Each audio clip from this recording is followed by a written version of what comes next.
I think I'm a special one. Fabregas, lovely ball threaded through. Costa, what a start! Frank Lampard to win it. He's got it. He's done it! The greatest night in the history of Chelsea Football Club. Welcome back to Son of Chelsea. Daniel Childs here. Hope you're doing really well on this Monday. Added time once again answering your questions. Thank you for submitting those for today's show. Apologies to those I can't get round to. We've got at least one question that I didn't get round to answering last week that I wanted to include in this week's show. If you want to get your questions asked for next week, definitely put them down in the comments below. Obviously, we have the Southampton and Spurs games, and we know in Chelsea history and kind of narrative, a lot can change between now and next week. But still, if they're more kind of broad evergreen questions, I guess heading into the January window, I definitely suggest putting them in the comments, and I'll try to include them in next week's show. But let's jump into it quickly. Subscribe, like, get your thoughts down in the comments below on everything we discuss here. But let's jump into it. Firstly, with Darren, this was the question from last week. If a decent offer comes in, do we sell Nkunku in January? A huge question, but one that may very well be asked to Chelsea in the January window. I think it's unlikely Nkunku leaves Chelsea in January simply because it's only halfway through the season. There could still be big injuries that mean that he comes into the first team and he gets more football in the second half of the year. However, I do think that it says a lot that someone is even asking that question. I'm staggered where we are with Nkunku.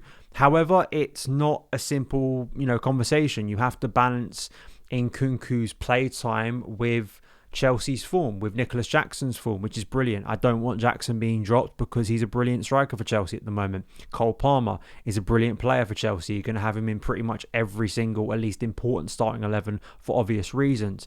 We see the form and also the way Maresca has used wide players a lot more naturally this year. Touchline kind of hugging wingers. Neto, Sancho yesterday, Madueke, Mykhailo Mudryk. It's been much more a case of if you start out wide, you very much are starting out wide. So then the conversation of Palmer moving to the right may not be as simple in Maresca's system. However, I still think Nkunku will find minutes, but I'm not entirely sure I'd want to sell Nkunku in January just because of the variables of football. If Chelsea get a serious injury crisis with a load of attackers going down, you want to have him to come in. I do feel absolutely, though, this will become a more serious conversation in the summer.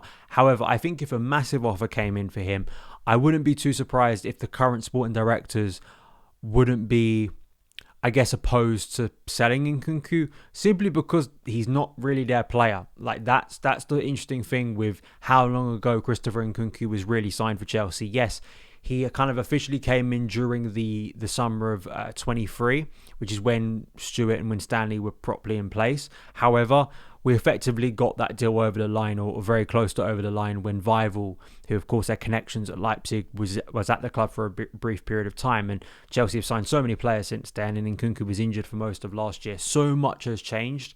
So if someone comes in, what do you guys think? I still just can't.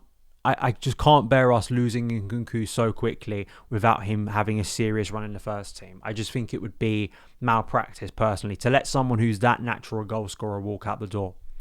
Clayton asks, were we wrong? Probably, yeah. Like in terms, and I assume, knowing Clayton and knowing, my opinions on it, I assume he's referring to our opinions about Chelsea heading into this season. I'm happy to admit I'm wrong. Like, it's not, oh no, my opinions about Chelsea during pre-season were wrong and we're doing better than I expected and we're winning. Oh, what a disaster. Like, no, I don't care about my opinion being right that much. Maybe others do. Maybe others really care that their opinions have to be correct and they have to be like, and if you're wrong, you have to double and triple and quadruple down. I'm not like that. You guys know I'm not like that. And when I see things that are right with the club, I'm going to praise it. When I see things that are wrong with the club, I'm going to honestly criticize it. And that has been the case. I do think there are things that, I was having a conversation on Blue Sky with some people earlier about this, that I don't think it's healthy to see people now at what should be a positive time for the club where people feel a lot better about things, to then turn around and start like pointing a load of fingers at people who are just giving their opinions, because it could very quickly turn in the opposite direction. And I just don't think that's going to help foster unity, which is, ironically sometimes what these people are calling for. But I don't think it's healthy now to go around and go, well, you were wrong about this, you were wrong about that. You know, I honestly give my opinions based on the evidence in front of me. If I was constantly scared of what could happen in a few months' time, I would never give you an opinion on anything, and I might as well just shut down the channel and the podcast, because there's no point giving an opinion because there's a risk you are going to be wrong. And I always say it's much better, I think, if you're in a situation where you're wrong and the club's doing well than being wrong and the club's doing bad, because I think that feels slightly worse. But if I want to continue to be wrong, to be honest, about Chelsea, Chelsea being seriously in a title race, Chelsea winning a majority of their games this season, Chelsea going and winning trophies, I want to be happy about Chelsea. There are fundamental things on a broader perspective that I'm still not happy about, that because I have broader principles about the club, the treatment of academy players, the treatment of match going fans, and kind of the meaning of Chelsea beyond what happens on a specific match day, that mean something to me.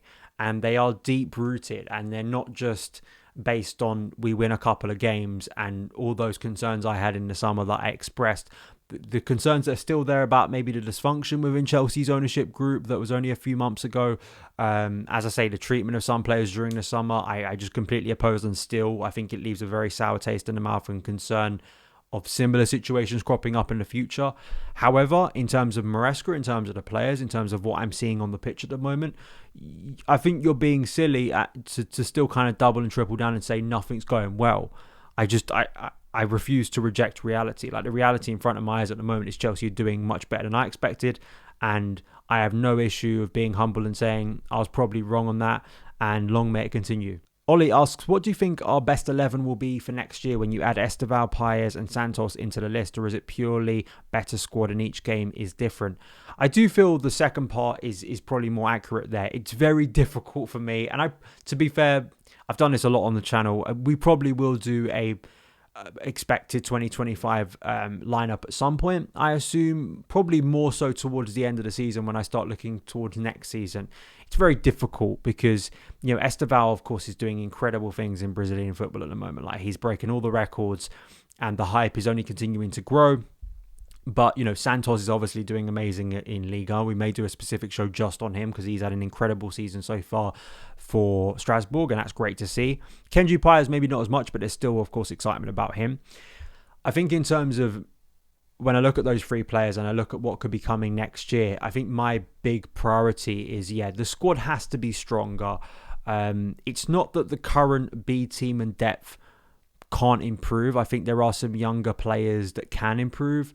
However, I spoke about this after Heidenheim, that there are things about the B team that do concern me.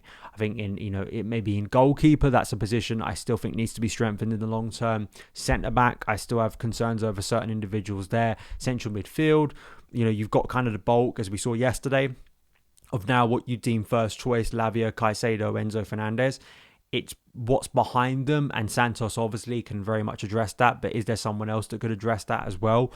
In attack, I think it's a little bit safer in the sense that there's enough rotation there and there's enough quality and good performances to go around. However, I think with Chelsea, the concern will be of just, if you're going to go in the market, it's actually going into the market and adding more. That's usually my concern with Chelsea, is that we add more clutter, because Sancho is almost guaranteed to become a permanent Chelsea player. I mean, Chelsea are going to have to really go in a nosedive to not finish above 14th at this point in the Premier League. So Sancho is going to be a permanent Chelsea player. Joao Felix is now a permanent Chelsea player. You've got Neto, you've got Noni Madueke. Nkunku, as we spoke about earlier in the show, I think if his situation doesn't drastically improve, I could see him moving on in the summer. Absolutely. I don't think he'll be a second choice player for the rest of his Chelsea career. I think that would, but then you've got probably a big fee coming in, and do Chelsea look to act in the market? No matter what my opinions on Jackson and the striker situation, will Chelsea do what they usually do of look for a massive signing and go out in the market and try and spend big on a Gyökeres or someone like that? I mean, that's my concern. I think that the best 11 should, I'm not going to say goalkeeper, because I think maybe we should be looking for a first choice goalkeeper, but it's so tough when I look through the team. I think Colwell will probably be in there. If Cucurella stays with form, he'll be probably still the first choice left back. Caicedo, hopefully Enzo will continue his recent good form and remain. Maybe you have a midfield three that includes Lavia, Jackson, Palmer.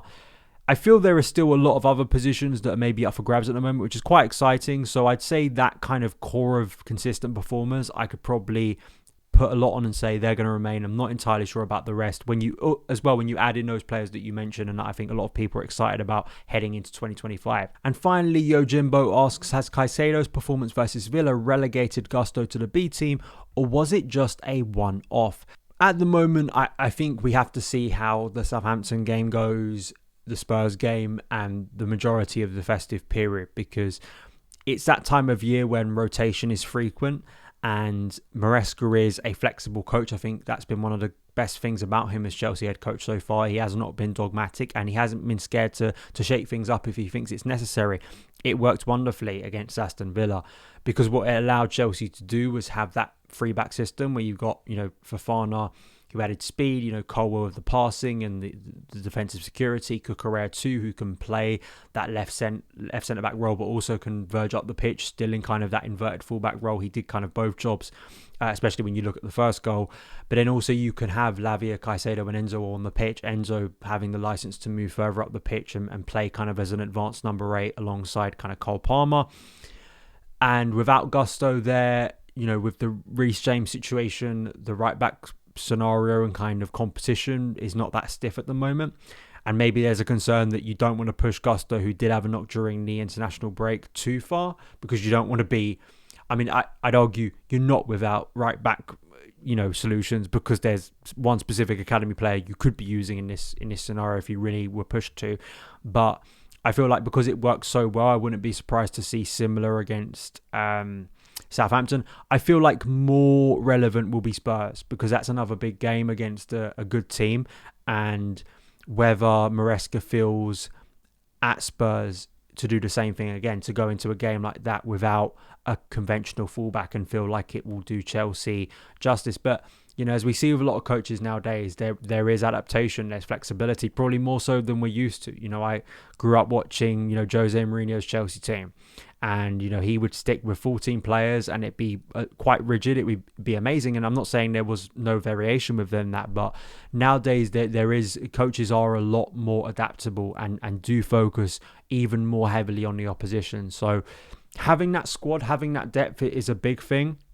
I think for Gusto, he needs to step up his performances and maybe needs to solidify what place he has in this team, because I have criticised that his ability as a inverted fullback hasn't really worked. I don't think he looks comfortable in that position, and that's maybe why that change was made. So we'll see. I think he'll get some minutes, absolutely, because the fixture list means he will be getting minutes at some point. Whether he is now deemed not part of the A team and we see more of this kind of Caicedo right back / central midfielder is maybe one to watch and could be a big development over the course of the festive period. But that is it for today's edition of Added Time. Thank you for your questions. Thank you for watching and listening. Follow me across the socials at SonOfChelsea, and I will see you again very soon. All the best.